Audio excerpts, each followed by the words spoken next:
Ada papan pelang KPU kan rendah, ada atap. Saya tepuk 3 kali, begitu saya tepuk saja dapat 7 orang dengan segala polisi segala macam. Pak Munijar waktu itu kasat miskin. Anda saya tangkap. Teman saya, sahabat saya meninggal, yang ketua dewan.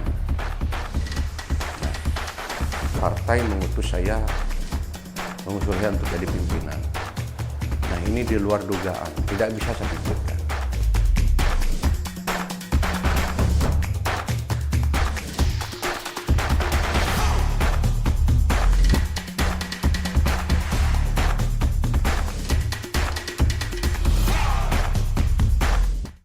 Baik, Assalamualaikum warahmatullahi wabarakatuh. Salam sejahtera untuk kita semua.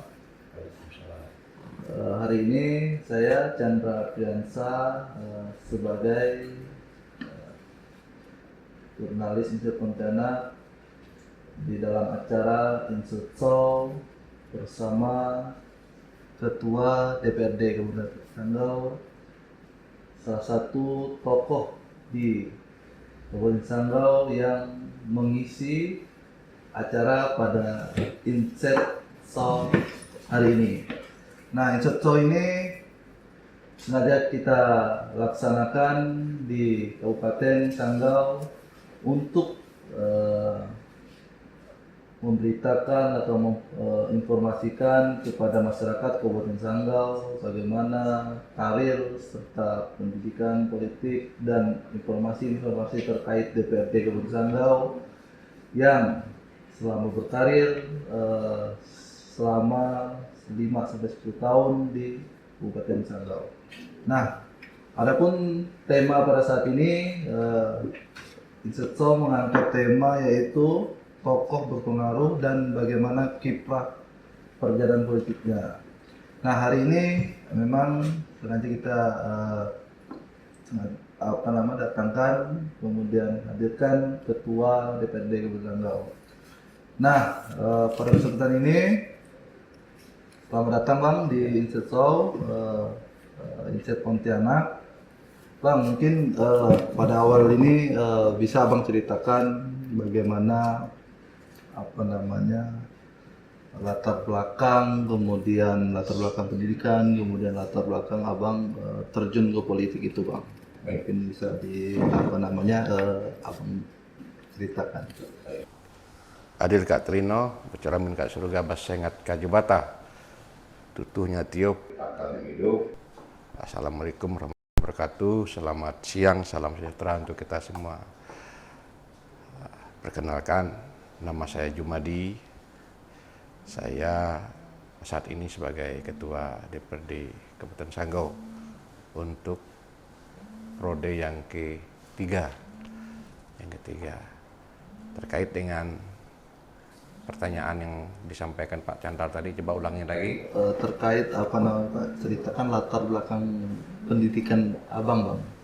Latar belakang pendidikan baik. Saya dilahirkan di sebuah kampung terpencil di Kabupaten Landak, tepatnya di Dusun Mamo, Desa Kedama, Kecamatan Kolabehe. Nah, kalau dulu dia Kecamatan Air Besar Serimbu, ya sekarang Kecamatan Kolabehe. Nah, saya anak yang ke-5 dari 5 bersaudara yang ada. Kami 6 bersaudara, 1 meninggal masih kecil. Sekarang saya anak yang ke-5.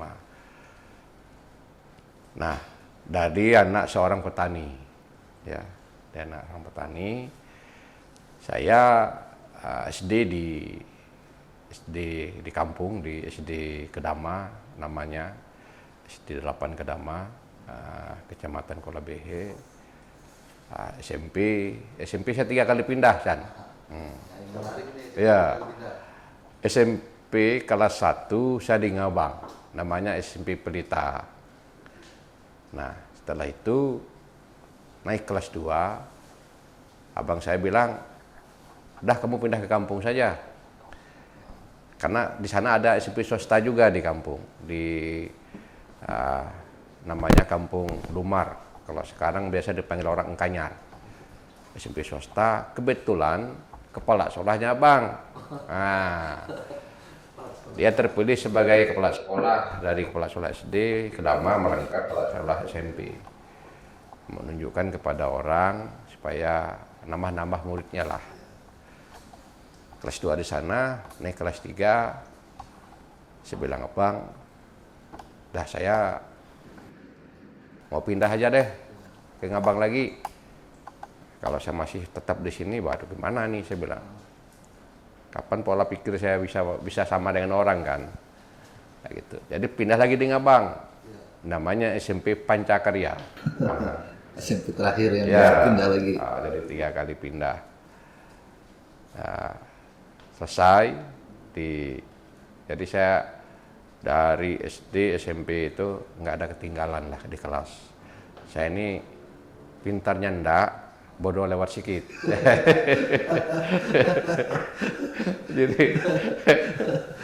jadi nilainya pas-pas, yang penting naik, lulus kan gitu. Ya malu orang kampung kan. Tidak pun 3 kali pindah, berarti kelas 1, kelas 2, kelas 3 itu beda-beda. Beda sekolah. Nah, selesai itu masuk di SMA Negeri Ngabang kelas 1. SMA Negeri 1. Juga demikian, itu hendak pula pindah-pindah sekolahnya. Nggak kayak SMP Ya, lah, kayak pindah SMP lagi. ya. Jadi kelas 1 sampai kelas 3 mulus lah ceritanya. Itu yang Kalau untuk latar belakang cerita latar belakang itu bang SMP. Berarti yang menarik itu yang SMP itu 3 kali pindah. Betul. Dan alhamdulillahnya naik semua itu. Naik semua, itu. Ada yang tinggal. Kira pengaruhnya ada yang nggak naik kan tiba-tiba pindah kan. Iya. Rupanya memang ada dari dorongan abang yang sudah Ya, pindah ke betul. tersebut. Ya bang, terkait ini kita masuk juga bagaimana kemudian kehidupan sosial abang itu di masa kecil, kemudian di masa remaja, kemudian di masa sejak abang terjun ke politik, masa remaja abang itu keseharian, kemudian lingkungan sosial abang, Ya. lingkungan keluarga itu bagaimana tuh? Saya jujur, kalau masa remaja saya ketika saya memang duduk di SMP, di bangku SMP SMA. Jadi saya tidak menikmati hidup masa remaja sebenarnya. Tetapi rutinitas saya sehari-hari, karena saya ini kan anak orang kampung. Jadi saya lebih diberi motivasi oleh orang tua. Orang tua berladang. Setelah berladang, itu katanya ladang kita belum tanam karet. Kamu tanam karetlah untuk masa depan kamu katanya. Jadi di antara kami 5 bersaudara, nomor 1 cewek, 2 cewek, yang 3 dan 4 ini laki-laki. Nah abang ini agak-agak malas untuk berusaha. Jadi saya lah yang rajin waktu masih kecil. Saya waktu libur sekolah memang sering ke situ. Paling bontot tapi paling rajin. Iya, begitu. Memang motivasi saya memang tinggi kan, bagaimana. Nah, bergaul juga di lingkungan. Terus setelah saya tamat SMA, saya tuh tidak ada cita-cita apa. Saya ingin meringankan beban orang tua. Saya bilang abang saya, bang, aku mau masuk polisi. Waduh, nganggur dulu ya katanya. Kok bisa harus nganggur masuk polisi? Jadi kan sebelum paham aja kan. Kalau kamu masuk polisi, dia bilang nanti susah. Susah gimana? Setelah itu saya coba ngelamar di Erna. Di Erna sini. Penerimaan Sapam 15. Yang kami daftar itu ada 30, semua gugur. Jadi saya sendiri yang lolos. Itu gila, pelatihnya gila. Lolos itu pun tidak selesai masa percobaan 3 bulan, saya kabur. Iya. Saya tidak mampu digembleng sendiri kan. Pelatihnya kan ramai. Lode Erna itu komandannya pecatan tentara, pecatan polisi kan. Saya kabur malam. Jadi masuk kerja di Erna. Setelah itu ada buka di perusahaan perkebunan sawit di Pakuraya. Saya coba ngelamar di sana. Masuk. Tapi nggak jadi karyawan. nggak masuk karyawan. Saya ke HL aja, karyawan harian lepas, BL kan, BL. Nah itu. Nah, disitulah saya ketemu mantan pacar saya. Maka saya katakan saya tidak menikmati masa remaja. Nah, mantan pacar saya ini kan orang bodoh. Oh, orang bodoh. Mereka juga kerja di sana. Banyak orang-orang mereka kerja di sana, bekerja sana, ketemu di sana. Nah, saya tuh waktu itu ya jadi rebutan di sana. Ganteng lah itu. Mari kan. Jadi ketika aku ketemu mantan pacar nih, kan saya duluan ketemu mereka. Wah ini ada cewek cantik nih kan, rambutnya panjang kan. Sedap nih. Aku berpaling. Ada yang naksir dengan saya, tapi nggak mau. Berarti kalah lah. Kalah kan? Lawan itu. Iya. Paling itu kami pacaran. Habis itu ya saya minta sama orang tua. Saya ini agak ada frustasi lah kan terhadap keluarga. Karena mau masuk polisi dituduh nganggur, semua keluarga. Saya urus, saya datangi mertua saya minta persetujuan bahwa saya akan meminang anak bapak seadanya, sesuai yang saya miliki. Wah, ditanya orang tua, saya bilang saya bertanggung jawab sendiri. Nah, habis itu ditentukan tanggal untuk ketemu lagi. Rupanya bukan ketemu, tapi dijadikan secara adat. Nah, saya bawa abang saya, ada abang kandung. Itu tahun berapa tuh? 93. Ya. Sama 93. Bawa abang bawa adik ipar untuk sebagai saksi. Begitu mendengar saya nikah adat, abang bapak ini marah. Kenapa harus keluarga dulu? Kenapa tidak bertahan? Ngabul apa, bagaimana cita-cita terkabulkan. Udahlah seperti itu ya. Itu saya katakan saya tidak ada nikmati masa remaja. Jadi masa remaja itu memang ditotalitaskan memang untuk bekerja. Iya, untuk bekerja. masa depan, Betul. untuk ya khususnya diri sendiri dan orang tua lah yang Betul. bahagia. Nah, selanjutnya tentang karir politik saya. Dalam benak hidup saya tidak ada cita-cita saya masuk politik. Tidak ada cita-cita bagaimana saya menjadi orang politisi, itu nggak ada. Sebelum karir bang, Ya. ini ya, sebelum masuk ke situ, memang abang bisa ceritakan bagaimana awal mula itu abang bisa terjun ke dunia politik. Nah itu saya mau cerita. Jadi saya habis itu kan nikah secara adat tinggal di Bodok. Saya katakan sama orang tua saya, mertua saya mau cari kerja lagi. Oh enggak apa-apa, karena bapak juga enggak ada usaha di sini. Saya ngelamar lagi di Erna. Masih. Ya, ngelamar lagi. Bener jadi sapam tapi. Enggak jadi apa. Di KTP saya sudah berkeluarga loh, Chan. Ngelamar, tiba-tiba diterima. Nah, begitu gue terima, kaget sapamnya. Loh, kok kamu terima jadi karyawan? Iya. Nah, kamu kabur? Iya, saya kabur. Kenapa kamu bisa terima? Ya mana saya tahu. 3 bulan masa percobaan saya karyawan, saya minta ngekos, nggak tinggal di mes. Lah, kepala sapamnya kaget. Kok kamu 3 bulan sudah pindah di kos? Loh, saya kan punya istri. Loh, kok kamu bisa terima? Ya tanyalah personalianya kan nanya. Saya bilang, saya kan ngelamar. Akhirnya saya tinggal di Lanting, di atas Sungai Kapuas, Lanting, ngekos itu. Kos, kerja, jadi karyawan, bagian lapisan tengah. Nah, sedang anak bekerja, ingin bercita-cita bagaimana karir lebih bagus, datang pula bapak mertua, berkali-kali datang. Berhenti aja deh kamu katanya, kerja di sini. Loh kenapa pak? Nggak ada yang ngurus bapak katanya. Loh kan ada abang-abang. Ya tapi bapak nggak mau. Pak mau yang kamu. Nah, saya biarkan dulu. Datang lagi. Ada 3 kali datang lah dia. Kantor Ke Erna, ke tempat saya. Saya katakan ketiga kali loh. Dulu kan Bapak juga yang bilang sama saya. Kalau Bapak tidak ada segala tanah pembagian untuk saya, usaha. Jadi saya nggak mau ngerepot Bapak, saya mau kerja sini aja deh, saya bilang itu. Udah kamu berhenti aja, nggak ada yang ngurus sawit kita katanya. Ada juga sawit 2 kapling.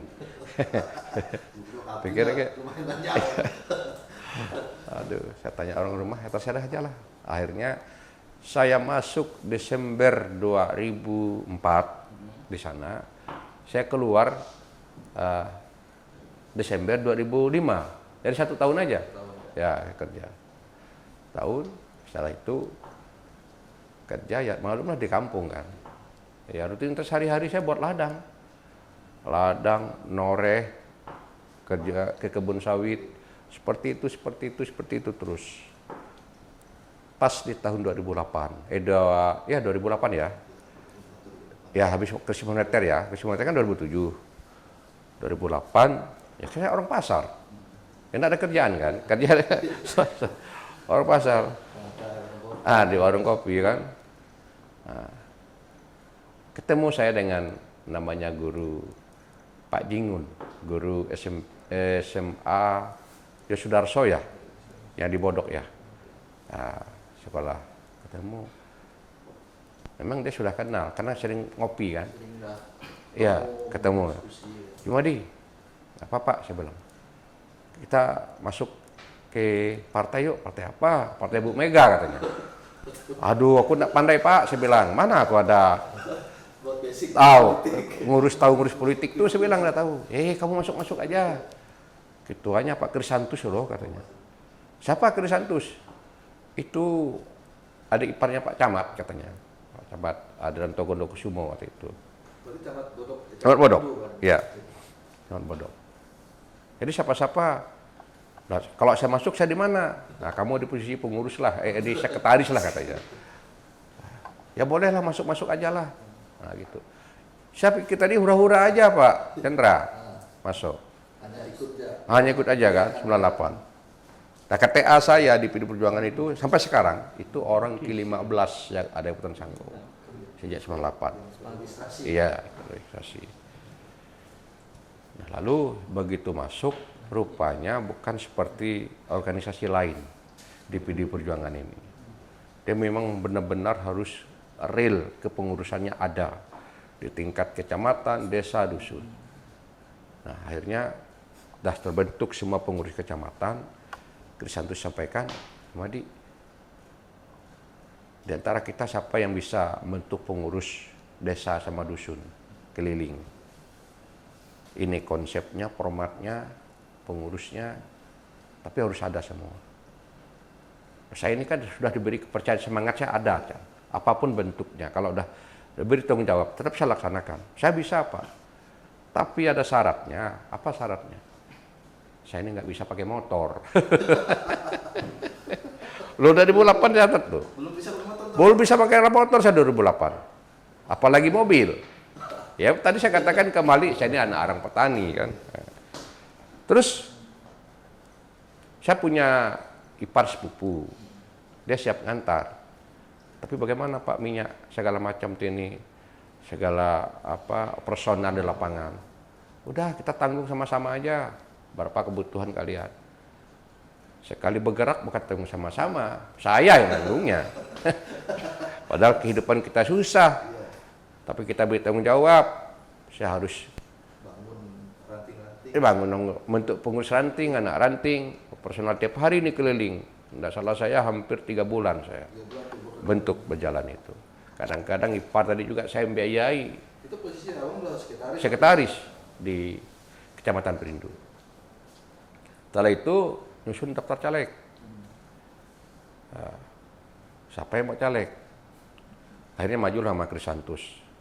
Nama saya salah satunya juga maju. Nggak ngerti apa itu caleg. Berarti abang udah masuk situ, nggak tahu belum tahu. Belum tahu mau jadi dewan atau jadi apa tuh belum. Belum. Harus menyiapkan segala sesuatu. Udah. Disiapkanlah berkas caleg. Udah. Ketua DPC kami waktu itu namanya Thomas Paul. mungkin tahu sejarahnya. Dia pernah jadi wakil ketua DPRD di tahun 99, 2004. Ya garang. Ya, garang. Ketika penetapan calon nomor urut Krisantus ini, tidak ada tempat, tidak hadir rapat, saya rapat. Dia berhalangan ada nikah adiknya. Nah waktu itu saya agak dilema mengambil sikap. Pak Thomas Paul ini mau mencoret Krisantus dari daftar caleg. Saya bilang, izin Pak Ketua, saya datang bukan untuk tujuan mengganti Krisantus untuk sebagai daftar caleg, tetapi saya mewakili beliau hadir. Ada juga teman DPC yang bela saya, arbauhnya Pak Iqbal yang baru meninggal, senior partai. Beliau juga membela pendapat saya, ada juga Pak Demokrasi Slogen, karena waktu itu pemilu ini kan diselenggarakan oleh PPD namanya, Panitia Pemilihan Daerah. Jadi belum ada KPU, masih ada perwakilan partai lah. Nah, PD Perjuangan Pak Logen waktu itu. Akhirnya Pak Krisantus tidak dicoret, masuk kembali. Nah, pemilu 99,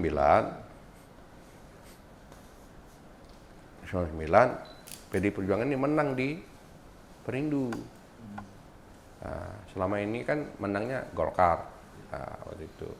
Karena masa transisi ya, Orde Baru ke reformasi. Menang PD Perjuangan. Karena waktu itu sistem pemilunya ke ya, masyarakat. Ya. Kewenangan itu ada dengan ketua partai. Ya duduklah Krisantus sebagai DPRD kan waktu itu di dapil di Kecamatan Perindu. Karena itu belum ada dapil, masih pakai kecamatan. Nah itu. Terus 2004 lanjut pemilunya. Nah, sistem nomor urut juga, saya juga masuk di situ. Kemudian abang ikut kan tahun 2008 itu ya ikut pemilu. Itu langsung jadi? Enggak. Nah, itu bisa abang bilang pertama kan 2008, kemudian di 2012, kemudian di 2016. Nah itu kan selama periode itu ketika abang pertama mencalonkan diri, apakah berhasil dan gagal? Ketika yang kedua kali kemudian abang jadi gitu. Itu bagaimana proses abang di? Nah, setelah pemilu 99, saya tidak terpilih karena memang belum paham kan. 5 tahun sekalinya lagi, berarti 2004. Saya caleg lagi. Nah, agak serius saya nih. Krisantus nomor 1, saya nomor 2.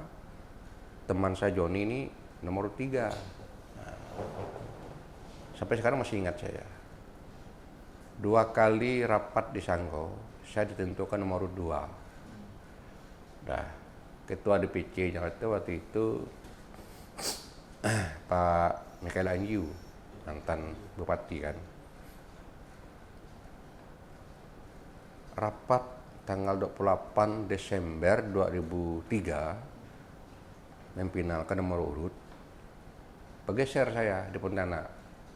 Saya nomor 2 jadi nomor 3. Nah, Joni nomor 2 nomor urut. Begitu pemilu dapat 2 kursi, 1 dengan 2. Saya gagal. Itu pertama ya. Nah, akhirnya ya gagal 2004.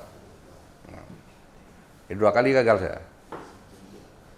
Saya posisi waktu itu sudah Kirawan PTP. Saya diangkat Kirawan PTP 2000. Tahun 2000. Nah, waktu itu calon 2004 itu tidak ada mundur. Kalaupun ada mundur itu masih bisa diakali, dibohongi. Mundur di karyawan. Ya, akhirnya saya mundur, saya menghadap manajer. Yakin kamu mundur? Yakin. Udah gini aja, kamu caleg aja. Nanti surat mundurmu aku simpan katanya. Kalau kamu terpilih saya proses. Kalau tidak terpilih enggak. Wah, bagus juga manajer ini pikir saya. 2004 tadi ceritanya. Nah, akhirnya tidak mundur. 2007, 2000, nah sebentar lu, 2000 saya jadi karyawan, 2006 ada pemilihan kepala desa. Masih. Benar. Ketika proses pemilihan kepala desa ini, saya didatangin oleh para tokoh, minta saya maju. 1 kali, 2 kali, singkat cerita kan. Saya tolak ketiga kali, 2 hari mau tutup pendaftaran, meratang lagi, akhirnya saya daftar. Nah, singkat cerita, terpilih kepala desa. Iya. Saya bilang keluarga, indikator untuk 2009. Tolak ukurnya di mana, saya bilang. Rupanya saya terpilih. Nah, begitu proses pemilu ini 2008, ya, 2008 prosesnya kan, pemilu 2009, saya daftar lagi. Saya izin sama istri, orang rumah, keluarga. Saya mau caleg lagi deh. Udah, jangan lagi caleg katanya. Cukuplah 2 kali gagal. Syukuri ada yang sudah ada. Kepala desa tetap berjalan, karyawan PTPI berjalan. Aku bilang, rasanya percuma saya ngurus partai sejak 98. Tiba-tiba yang menikmati hasil orang. Saya habis duit luar biasa, saya bilang membesarkan partai, lalu saya tinggalkan begitu saja. Pokoknya saya janji dengan kalian keluarga, saya coba lagi 2009. Kalau gagal, dah cukup. Saya bilang itu. Oh, terserahlah. Nah, prosesnya saya harus mundur di kepala desa. Itu nggak boleh lagi bohong-bohong. Harus mundur. Mundur dari karyawan PTP, harus mundur. Kenapa? Karena saya dapat nomor 1. Wah, pikir saya nomor 1, tidur aja saya di rumah pasti jadi kan. Orang lain yang milih, saya pasti jadi. Ya, gitu aja pikiran saya kan. Berarti itu nggak ada lagi keributan untuk pencalonan nomor 1? Masih ada, masih ada. Cuma abang yang dapat nomor 1. Iya, saya nomor 1. Daftar dapat nomor 1, keluar DCS nomor 1. Tenggang waktu DCS ke DCT, sebelum pemilu, pleno KPU, nomor saya hilang. Dari daftar caleg. Oh, tuh. Bisa hilang. Saya sudah berhenti dari PTP, sudah berhenti dari Kades. Saya pikir ini gila lah saya ini. Bagaimana saya menikahi anak istri kan? Saya sudah berhenti, caleg gagal. Kan masa pilkada juga. Adalah wujud penyampaian aspirasi, demo damai di KPU. Nah, ketua KPU ini masih keluarga orang rumah. Saya masih panggil paman. Armumnya Pak Sandang. Kami demo, diam aja. Nggak ada ribut demo kan. Demo tentang pilkada tadi. Saya sampaikan dengan mereka, kalian apa nih? Oh, demo kami gini. Ya bukan gitu demonya. Udah makan belum? Belum. Ayo kita makan dulu sebelah. Saya ajak mereka makan. Di terminal bis ada. Kan DPR masih lama. Ya. Nah, KPU ini kan datang kantor pos. Ayo makan dulu kan. Makan, saya kasih makan. Saya kasih minum. Saya yang ngeluar duit. Bayar mereka. Ya, sosial sedikit kan. Sosial sedikit. Udah kenyang, udah. Ayo kita ke KPU. Demo tuh aku bilang mesti garang sedikit, baru namanya demo. Kalau enggak garang bukan demo. Ada papan pelang KPU kan rendah, ada atap. Saya tepuk 3 kali, begitu saya tepuk saja dapat 7 orang dengan segala polisi segala macam. Nah, almarhum Pak Iqbal itu sempat sebagai tersangka. Sampai sebagai tersangka. Wah, demo. Pak Munijar waktu itu Kasat Reskrim, Anda saya tangkap, Anda provokator. Saya tidak ada yang provokator Pak, lo ada nepuk seng, saya kan nepuk seng, nggak ada, saya nyuruh, saya bilang gitu. Ya, nepuk seng Nepuk seng aja sih. Tapi udah dikasih makan. Lepas kan? Lepas saya. Ada berapa orang yang tangkap waktu itu? Sempat jadi tahanan enggak? Tahanan tersangka. Tahanan. 2 malam. Malam. Lumayan lah. 2 malam. Akhirnya lepas dan saya malamnya langsung ke Pontianak. Saya bawa berkas calegnya. Saya ketemu dengan Pak Ketua KPU Provinsi, Pak Mujamil waktu itu. Ya, ketemu, saya lapor, Pak izin menghadap. Ah, gimana? Saya mau konsultasi dengan Bapak. Ini berkas caleg saya. Saya DCS masuk nomor 1, DCT hilang. Bapak periksa. Catatan di situ karena pengunduran diri saya kepala desa terlambat. 3 hari sebelum tutup pemberkasan, saya sudah mundur kepala desa, Pak. Saya bilang, nggak ada, Pak. Saya bilang, nggak ada kesalahan Bapak sini, nggak ada keterlambatan. Parah nih Pak Sandang nih. Saya, Pak, katanya, yang calon provinsi, paket C. Keterangan sekolah menyatakan lulus paket C, saya loloskan. Ijazah belum ada. Ini Bapak lengkap ini berkas. Telepon Pak Sandang. Pak Sandang. Itu jawab nolong itu Pak Mujamil. Nah, mengapa Bapak mencarikan nama Jumadi? Nah, banyaklah alasan gini. Bapak siap dipetunkan Jumadi. Ini Jumadi mau petunkan ini. Nah, kalau dipetunkan jangan apa ngit saya nggak ada urusan dengan Bapak. Oh, gini. Solusi, Pak. Masih bisa pleno ulang? Silakan, bisa. Bisa ada pleno ulang. Selesai urus, bla. Malam saya pulang. Jumpalah saya dengan Arbom Pak Sandang di Begadang 2 pagi besoknya. Jumpa, cerita ngapa kamu langsung sana katanya. Bagaimana enggak? Langsung saya bilang. Mau ngomong dengan siapa lagu ekskres ini? Nah, saya mau jumpa Bapak sini, Bapak menghindar. Orang Pak sini menghindar terus. Saya tanya apa alasan seperti ini, kan tidak ada mendasar alasan. Nah, rupanya urutan kedua yang ngatur, Joni tadi, yang anggota dewan tadi, ngatur dengan KPU. Supaya dia nomor 1, nomor 3 naik nomor 2, saya gugur. Ah, jadi yang main anggota dewan ini, si Joni. Itu ceritanya. Nah, akhirnya ketemu. Lusa balik lagi saya ke Pontianak. Karena mereka udah pleno besoknya. Pleno, masuk lagi nama saya nih. Nomor 1. Saya udah pegang disk waktu itu, CD waktu itu ya. CD beritanya, berita acara CD, saya bawa ke Pontianak. Lusanya, pagi saya ke KPU, saya kasih berkas. Orang KPU Sanggo juga datang, ngantar berkas itu.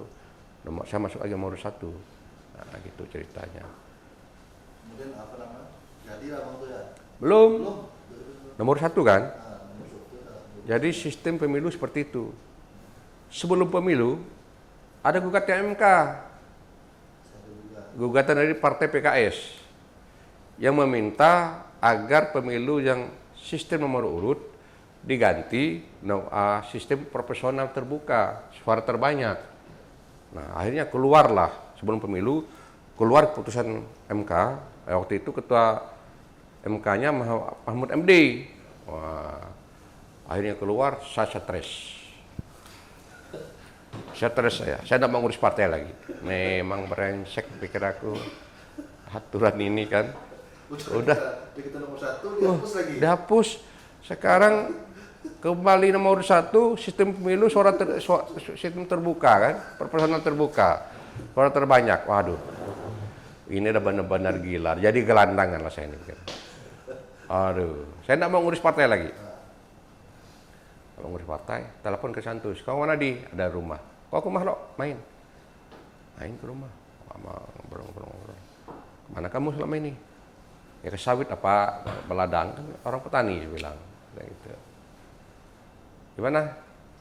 Apa kamu nak ngurus partai lagi? Dah malas lagi. Apa pula malas? Sistem pemilu ini lalu berubah sebenarnya suara terbanyak. Mana lah aku ini ada duit. Saya bilang mau jadi dewan. Aduh dia bilang. Jadi orang politisi itu tidak boleh pesimis. Harus optimis, dia bilang saya. Semangat dia bilang, masa kau ngurus partai bertahun-tahun lu enggak semangat? Ya bagaimana mau semangat Pak, saya bilang. dah enggak pakai nomor urut lagi. Oh, pakai nomor urut semangat saya bilang. Ini enggak pakai nomor urut lagi, suara terbanyak. Udah buang banyak. Banyak kan, ngurus barang ini enggak lolos jadi lolos kan. Pasti keluar kan, Pak? Terus keluar. Nah. Terus lanjut ketika abang ketemu Bang Iris tadi. Dia motivasi saya untuk semangat. Oke lah Pak, makasih motivasinya. Dah itu pulang. Saya pikir benar juga ya. Bodoh juga lagu ini, aku bilang. Kan pemilu waktu itu Februari ya. Berarti lanjut ke baru 2009 tuh abang nggak jadi lagi tuh. Jadi. Oh jadi. Jadi Krisantri memberi semangat, motivasi di 2009 karena pemilunya Februari. Saya mulai bergerak 1 Januari. 1 Januari sampai 30 Januari, 1 bulan full. Pemilihan tanggal 14. Oh, itu tadi yang nomor urut 1 itu penerapan untuk DCT-nya. Ya, DCT-nya. Robot Ya. itu. Penentuan nomor terpilih suara kan harus terbanyak. Bergerak saya kampanye. Jadi saya mulai bergerak sosialisasi ini dari budget saya tentukan 500.000 ngumpul orang. Ya kan? Untuk minum 500.000 naik ke 700.000 budget per malamnya, kan ngumpul orang gula kopi kue. Ya, ke A ke B. Iya. Tiap malam ini rutin berjalan selama 1 bulan. Terakhir detik-detik mau selesai 1 juta kan biaya sosialisasinya. Dah itu aja.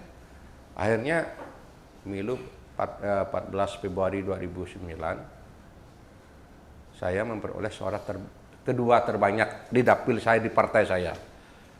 Yang terbanyak waktu itu Pak Jana di partai sayanya, saya kedua. Nah, jadi hitung akumulasi dapat 2 kursi. Saya dapat 2.190. Lari saya ke Pontianak. Bawa anak istri tadi kan. Senang lah. Belum ditetapkan. Nah, hanya peroleh suara saja dari PPK. Santai. Telepon Krisantus. Kau kemana di? Saya di Pontianak. Hebat ya katanya. Kau santai. Nggak apa-apa. Kau lihat di Melio tuh. Suara temanmu itu sudah di atas kamu lagi. Loh, kok bisa gitu Pak? Pokoknya kamu pulang sekarang. Ya, pulanglah saya dengan anak istri tadi malam-malam. Sampai rumah jam 9, tembak ke Melio. Saya lihat suara kawan saya kok bisa lebih pada saya. Sementara dia rendah. Ini gila teman nih kan. Wah, kalau memang bisa seperti itu ayo. Saya telepon teman saya yang caleg, yang gagal, yang di bawah saya lagi. Kamu di mana? Ada di rumah. C1 ada? Ada. Kamu pergi tugas PPS. Apa? Kau ganti C1. Suaramu pindah ke aku. 2009 kan? Belum ditetapkan oleh KPU, tapi dah PPK udah naik turun. Akhirnya dia di angka 3.000, saya di angka 3.500. Saling naik kan? Habis itu trip datang ke KPU, TPS Melio, PPK Melio, hitung ulang, buka TPS. Buka TPS. Gagal tadi naik-naik tuh. Sekali buka TPS, angka yang benar bahwa saya di angka 2.190. Yang tidak pakai, anak itu tidak pakai oleh KPU. Nah, baru saya ditetapkan. Duduklah saya 2009.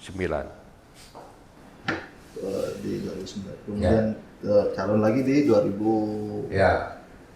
2014. 14 itu. Ya. Jadi lagi. Kemudian Bang, bisa sedikit abang ceritakan karena waktu kita juga ada mulai kan kita kan pengalaman abang sebagai menjabat ketua DPRD Kabupaten Sanggau ini, bagaimana apa yang berkesan itu bagi abang singkatnya? Ya. Nah. Ketika saya jadi di DPRD 2009, 3 tahun, teman saya, sahabat saya meninggal, yang ketua dewannya. Nah, partai mengutus saya, mengusul saya untuk jadi pimpinan. Nah, ini di luar dugaan, tidak bisa saya pikirkan. Tidak dapat saya pikirkan, tidak ada cita-cita saya jadi ketua dewan. Ya, seperti itu. Nah, itu ceritanya. Yang paling berkesan itu Ya, ya itu. Ya, ya. Karena tidak disangka-sangka, saya tidak ada berpikir cita-cita jadi ketua. Sudah jadi anggota sudah luar biasa, apalagi mau jadi ketua kan. Nah, itu.